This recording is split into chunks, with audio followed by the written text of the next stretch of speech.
Saya pernah juga berdiskusi dengan tokoh lain tentang disabilitas. Nah,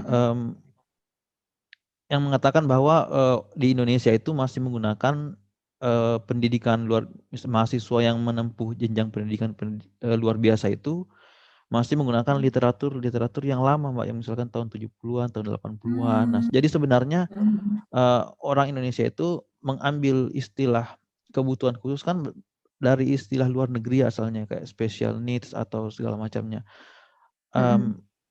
Nah, Indonesia saja itu masih mengacu pada istilah lama yang kebutuhan khusus. Dan sekarang di luar negeri pun masih banyak, maksudnya masih kan baru ada Finlandia yang sudah betul-betul total. Jadi kira-kira kalau Mbak tadi bilang puluhan tahun, tapi menurut Mbak Indonesia itu bisa nggak sih di Indonesia itu kira-kira? Yakin saya bisa. Karena memang sudah dimulai. Saya ada baca itu, saya lupa nama berkasnya itu apa, itu dari Kementerian Pendidikan. Memang sudah ada skema besar menuju Indonesia inklusif, pendidikan inklusif, sudah ada skema besarnya. Makanya sekarang sekolah-sekolah itu sudah mulai inklusif dengan ditambah ada guru tambahannya kan. Aduh maaf saya lupa Ya. istilahnya. Dan maksud saya tadi Kalau menyebut literatur 80, 90, 70, 80-an, Indonesia saja masih menggunakan literatur itu. Kenapa? Apalagi masih sekarang kan sudah tahun 2020. iya. Rasanya masih ini jauh gitu, Mbak, kalau dilihatnya kalau seperti Oh, itu. jauh banget. Jadi ada penelitian 2018 sama seseorang dari Amerika, kalau nggak salah saya. Nama universitasnya lupa.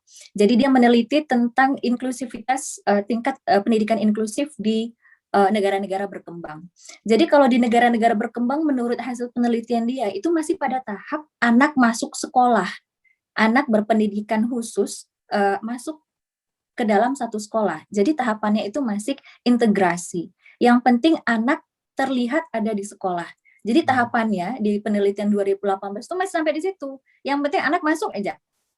Kebutuhan Dan anak itu pun di ini Indonesia belum semua anak juga masuk ya, Bu. Ya, Kak, ya. belum. Itu pun belum di Ya Indonesia kan? ya. Jadi gitu. Jadi masih dalam tahap awal, masih berkembang banget. Karena jujur aja perubahan ke skema inklusif, ke paradigma inklusif itu kan perubahan besar banget, perubahan yang semua hal gitu. Jadi kalau mau cerita pendidikan doang itu nggak akan tercapai kan, kalau nggak yang pekerjaan, kalau nggak yang tingkat kesehatan segala macamnya itu juga diubah gitu kan. Jadi kalau cuma satu hal aja diubah itu nggak akan maksimal kalau menurut saya jalannya. Tapi kalau tidak dimulai ya nggak akan mulai kan gitu. Jadi sudah dimulai, alhamdulillah, walaupun belum begitu terlihat hasilnya, tapi yang jelas anak-anak dengan kebutuhan khusus sekarang sudah banyak masuk ke sekolah umum, ya kan? Sudah mulai diadaptasi kebutuhannya, sudah mulai di-adjust apa yang mereka butuhkan. Memang butuh waktu, jadi ya masih begitu. Karena gini, ini kita cerita tentang pendidikan gitu kan. Sedangkan masyarakat umum aja melihat orang-orang dengan disabilitas itu aja kan masih pendapatnya masih beda-beda gitu. Gimana sih? Jadi masih ada yang jatuhnya kekasian, masih ada yang jatuhnya udah deh nggak usah kerja, udah deh nggak usah belajar di rumah aja. Masih ada yang kamu sakit, kamu harus berobat supaya sembuh. Padahal Tapi disabilitas bukan penyakit tentang gitu itu juga, kan. Mbak, saya Jadi kebetulan juga meneliti tentang disabilitas di tesis saya. oke. Hal yang menarik adalah terkadang disabilitas itu sendiri, penyandang disabilitas sendiri yang mengkonsepkan dirinya seperti itu, Mbak. Misalkan ada memang orang yang memanfaatkan dirinya untuk belas kasihan, ada memanfaatkan dirinya dalam tanda kutip ya untuk meminta meminta hal-hal spesial begitu, Mbak. Itu Mbak lihat juga sebagai permasalahan bukan dari eksternalnya orang-orang masyarakat umum, tapi dari internal disabilitasnya juga dalam tanda kutip bermasalah, Mbak. Bagaimana kalau menurut Mbak? Iya, bener ya. Jadi memang ada apa sih keadaan yang seperti itu. Ya memang ada sih, saya rasa memang pasti ada ya. Masnya pasti lebih tahu lah karena memang menelitinya seperti itu ya. Cuman secara saya dari Medan gitu ya, keadaan-keadaan seperti itu ya memang kalau menurut pendapat saya ya ada. Eh, Enak gitu kan, dapat dapat bantuan, dapat kayaknya dapat kanan kiri nggak usah capek, nggak usah kerja gitu kan, ada aja dapat duitnya gitu. Jadi kan manusiawi sih saya rasa, siapapun karena saya nggak mesti disabilitas, siapapun aja kalau dapat nggak mesti banyak kerja gitu, ya enak lah, keterusan bisa gitu kan.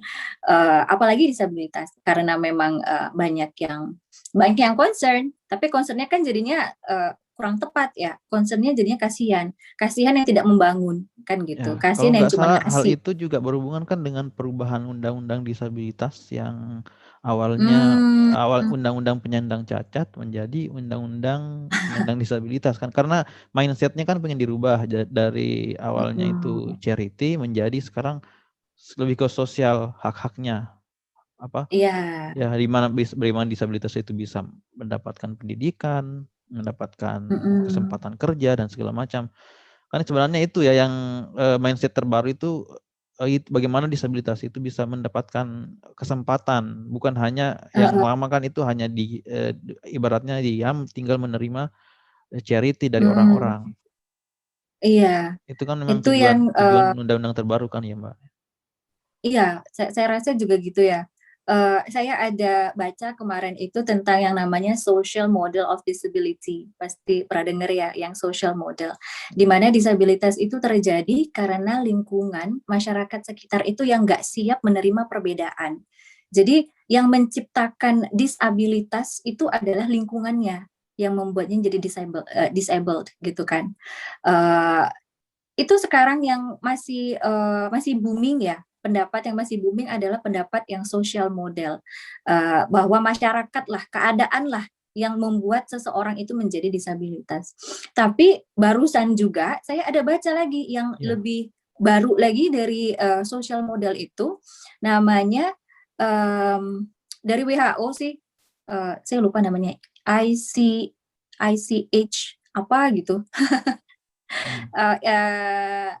Dari WHO, pokoknya dia intinya adalah menggabungkan antara social model sama medical model. Jadi kalau medical model itu kan seseorang yang disabilitas itu berpenyakit uh, harus sembuh gitu, harus diobati. Sedangkan kalau social model dia masyarakat sekitar itu harus lebih menerima, harus lebih mengadaptasi keadaan dengan orangnya dengan disabilitas gitu, membuatnya menjadi able bukan lagi disable. Sedangkan kalau yang terbaru ini yang saya baca dari WHO itu harusnya interaksi karena disabilitas itu merupakan interaksi antara keduanya gitu. Jadi kalau menurut saya agak nyambung juga sama yang Mas bilang tadi. Jadi supaya yang orang-orang dengan disabilitas ini juga jangan menganggap diri keenakan gitu. Jadi pengen dilayani, pengen diapakan gitu. Jadi Hmm. harus berinteraksi juga bagaimana caranya supaya nyambung komunikasinya ini antara orang-orang tanpa disabilitas dan orang-orang dengan disabilitas begitu. Oke, saya kan gabung juga di beberapa grup penyandang disabilitas, baik itu di Facebook, di Mm. WhatsApp dan segala macam. Hal-hal seperti itu masih ada, Mm. Mbak. Masih ada ya. Maksudnya orang yang selalu berteriak-teriak, misalkan meminta bantuan itu masih ada, dan Mm. ibaratnya disabilitas itu selalu dikaitkan dengan yang namanya bantuan, dan Nah, bantuan. Dan mungkin saya tidak tahu persentasenya berapa, tapi saya masih sering saja melihat belakangan ini seperti itu. iya sih, itu agak agak ganggu ya. Sebenarnya menurut saya itu nggak masalah sebenarnya, apa ya, kan Mm. memang wajar saja apabila kita meminta bantuan, tapi kalau keterusan itu ini ya Mbak, yang itu menurut saya yang kalau kita sepenuhnya bergantung kepada bantuan seumur hidup, itu menurut saya yang sebaiknya, dievaluasi seperti Hmm, itu kalau menurut saya Mbak. Menurut saya iya, saya sih setuju. Bantuan oke, bantuan kebanyakan itu ganggu gitu ya, kan. Jadi kan seharusnya kan diberikan kesempatan, diberikan pelatihan dari pendidikannya, kan berarti ujung-ujungnya yang harus kerja keras adalah di bidang pendidikannya kan, membentuk manusia-manusia yang saya saya rasa manusia-manusia apa yang ya, di dengan Indonesia ini segala keadaan itu menjadi manusia berkualitas kan. ya